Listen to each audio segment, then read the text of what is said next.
Homeless but making the best of his situation. That's how people who knew Jack Byrd described him. But on a late January evening in 2011, someone took advantage of this gentle soul and murdered him in a place he always felt safe. No one ever described him as violent, so that wasn't his character. So I'm not quite sure what happened. All I know is that he didn't deserve to die that night. Byrd had been living out of his van for several months after coming to Fort Myers from Georgia. Despite being homeless, he made friends, mostly other transients known to take shelter in the downtown area. He would oftentimes take out his box TV, hook it up somehow at the pavilion so that they can watch football games.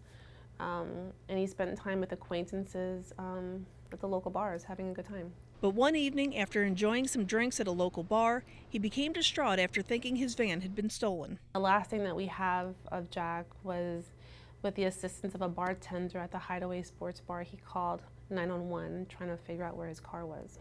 Broadway. Do you know your tag number?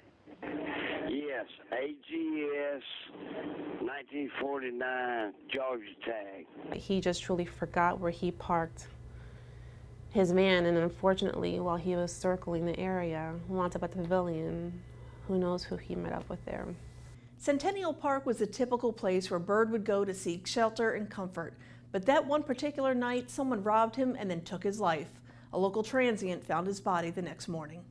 In the months and now years since his murder, detectives have interviewed a long list of people, including the other homeless individuals who may have known Byrd. From day one, they've all been more than willing to help and assist with the case, but they just have no information to offer either because Jack never really got into trouble. He was just a nice guy. But despite the time that's passed, detectives are also confident that at some point, the truth of what happened to Byrd will be revealed. Someone always talks. You know, people that that commit horrific things like this talk. They either brag or, even years later will bring it up to someone else.